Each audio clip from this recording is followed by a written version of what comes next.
Most people think the journey starts when you finally have enough money. That's the first illusion. The real divide between people who stay financially anxious for decades and people who quietly build freedom is not income. It's not intelligence. It's not even discipline in the way most people use that word. It's architecture. Some people are living inside a system built to preserve cash. Others are living inside a system built to convert cash into ownership.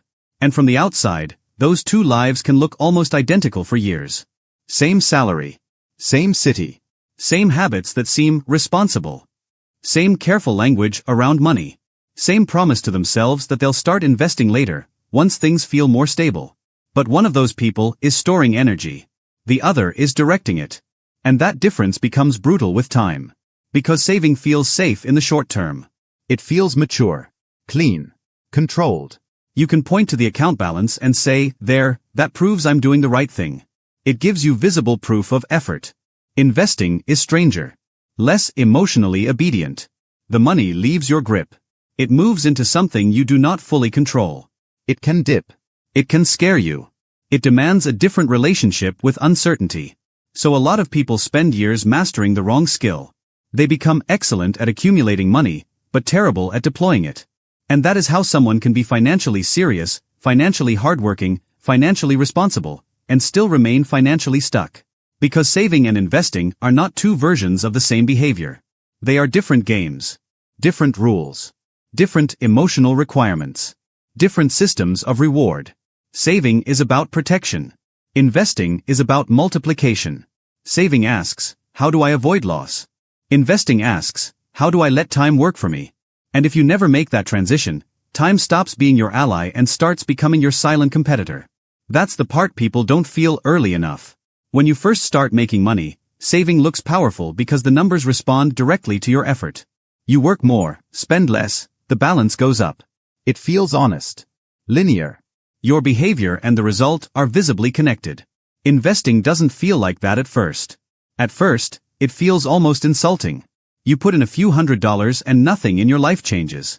You put in a few thousand and still nothing feels different. No emotional payoff. No obvious lifestyle upgrade. No visible proof that you've done something important. In fact, the market might drop right after you invest, which makes the whole thing feel like punishment for trying to be smart. So the average person unconsciously returns to the behavior that gives emotional reassurance, cash accumulation. That's why the real barrier is almost never technical. It's psychological, but even deeper than that, it's structural. Most people were taught to earn money, then protect money, then maybe one day, if they become advanced, grow money. But the truth is that if you wait until you feel advanced, you usually waited too long. The system is not designed to give you confidence first and reward you second. It usually does the opposite. It demands action before emotional comfort arrives. And that is exactly why the path from saving to investing has to be built step by step. Not because the mechanics are so complex. Because your nervous system has to be retrained. The first step is brutally unglamorous, which is why people skip it. You need to stop treating all money as if it has the same job. This sounds obvious until you watch how most people actually behave. One account. One mental category. One emotional reaction. Money comes in, sits there, and becomes a blurry symbol of security.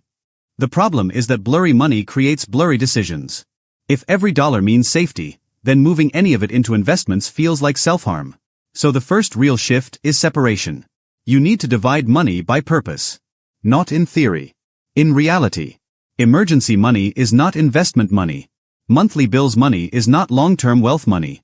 Short-term goal money is not retirement money. Until that distinction becomes real, investing will always feel like stealing from yourself. This is why people say they want to invest, then panic the moment they imagine the money going down. What they're really saying is, I accidentally assigned survival duties to money that was supposed to build the future. Of course that feels terrifying. So the first move is not open a brokerage account and buy stocks. That's too fast for most people. The first move is to build a cash buffer that has one job, absorb chaos. That buffer is what makes investing emotionally possible. Without it, every market drop feels personal. Every unexpected expense becomes a reason to sell. Every bit of volatility feels like proof you made a mistake. People talk about emergency funds like they're boring. They're not boring. They're the firewall between rational investing and panic behavior. They're the thing that keeps a temporary problem from forcing a permanent financial mistake. So before investing becomes a habit, cash needs to be organized into layers. Immediate spending. Emergency reserve. Then investment capital. That's the first hidden system. Not save before you invest, but separate money so you stop demanding the wrong thing from the wrong dollars. Then comes the second step, and this is where a lot of otherwise smart people derail. You need to define what investing actually is. Because if you don't, you will fill the vacuum with whatever the culture screams loudest. And the culture is terrible at this. It treats investing like a performance. A place for predictions. Exciting picks. Urgent trends. Fast wins. It makes ownership look like entertainment. It turns quiet compounding into a boring background activity and turns speculation into a personality. That confusion costs people years. Investing, at its core, is not about proving you're smart enough to outguess everybody else. It is about systematically purchasing productive assets that can grow in value or generate returns over time. It is a process, not a stunt. That distinction matters because the moment you think investing means finding the next big thing, you're no longer building a bridge out of saving. You're building a trapdoor. The early stage of investing should feel almost disappointingly simple. Broad exposure. Regular contributions. Long time horizon. Low friction. Low drama. That's not because complexity is always bad. It's because at the beginning, the enemy is not lack of sophistication. The enemy is inconsistency. The enemy is emotional overreaction. The enemy is turning a long-term system into a short-term referendum on your intelligence.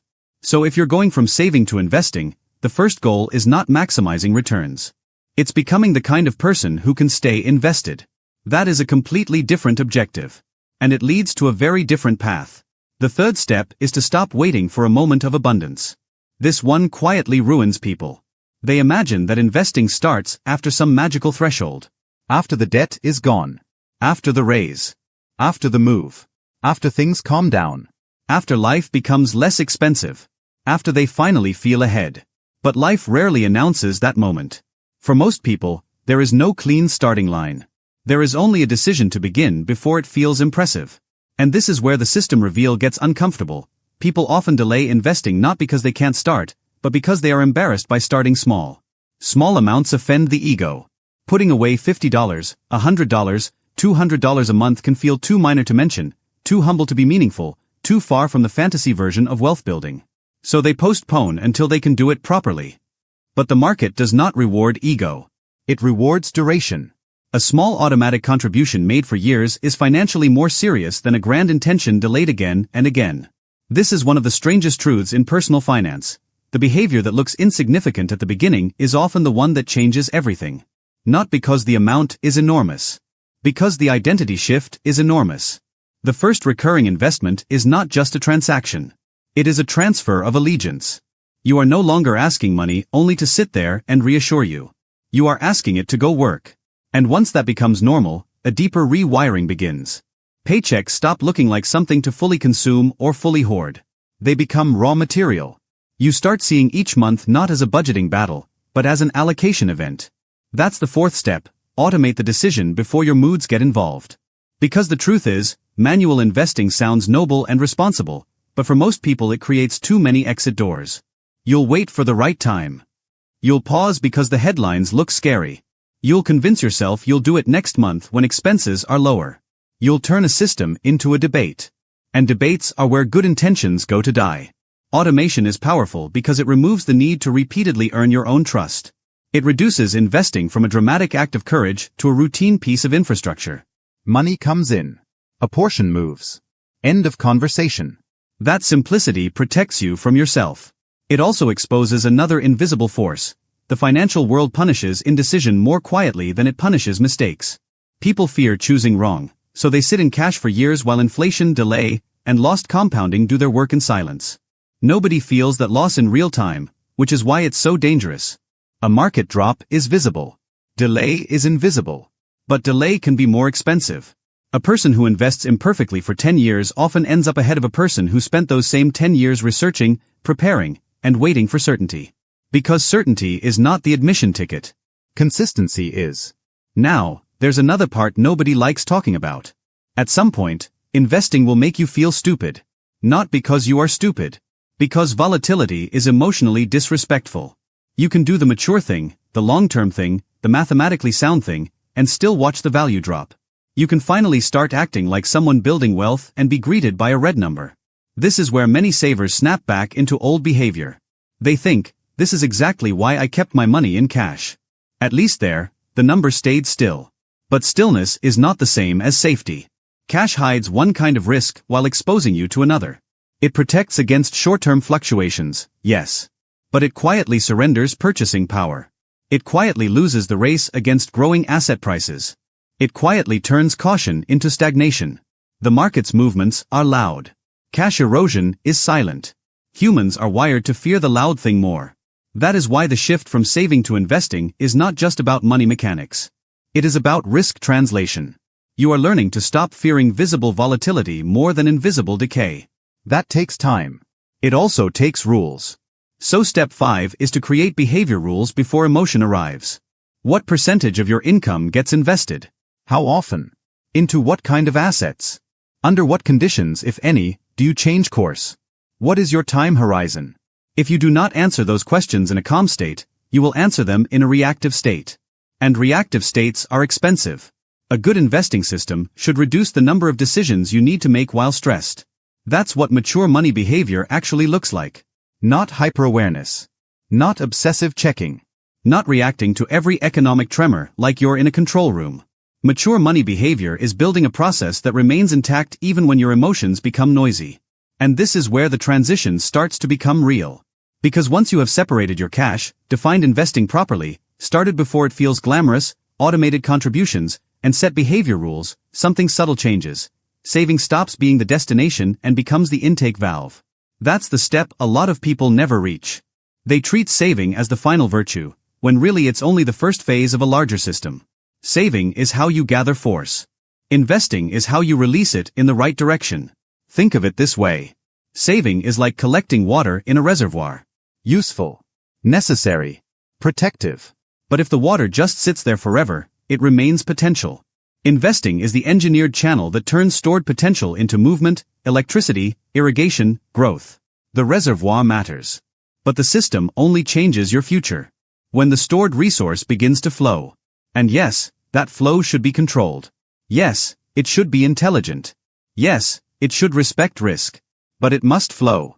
Otherwise, you're guarding fuel and never leaving the driveway. There's also a social layer to this that rarely gets named.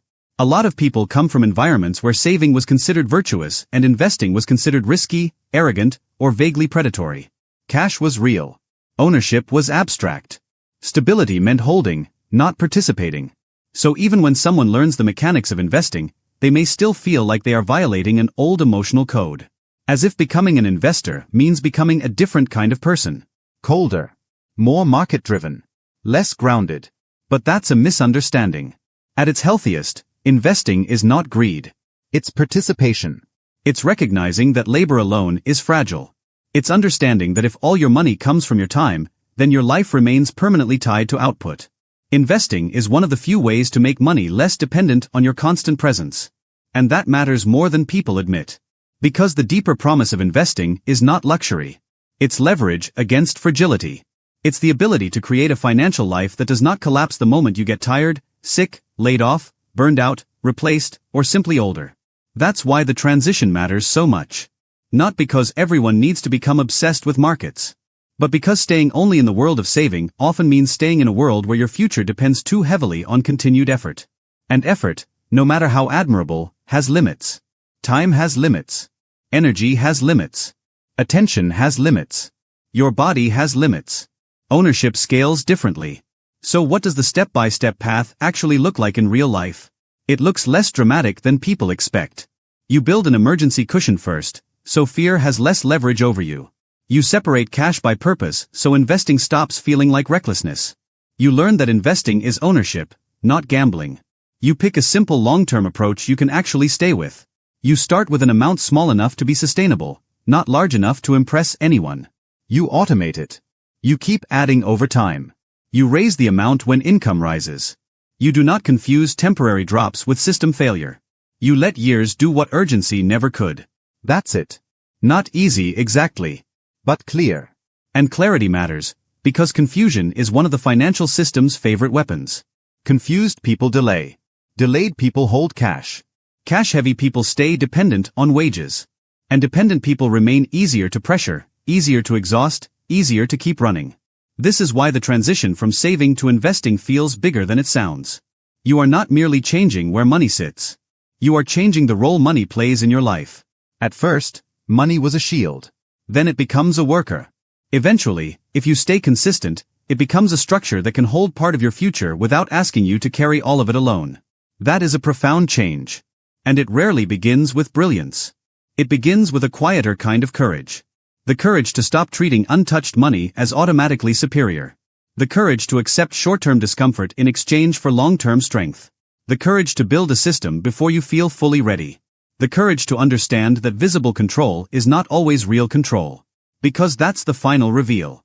A lot of what feels safe is only emotionally familiar. And a lot of what builds freedom feels unfamiliar at first. Saving gives you proof that you can hold on. Investing, done properly, gives you proof that you know how to build. You need both. But not in the order most people live forever. So if you've been telling yourself you're getting there, if you've been gathering cash but never quite crossing that line, if you've been waiting to feel confident enough, wealthy enough, informed enough, stable enough, understand this. The line does not move because you think about it harder. It moves when you stop asking saved money to be the end of the story. That money was never meant to just sit there and comfort you. It was meant to become part of the machine that changes your life. And the moment you understand that, really understand it, saving stops being a parking lot. It becomes a launch point.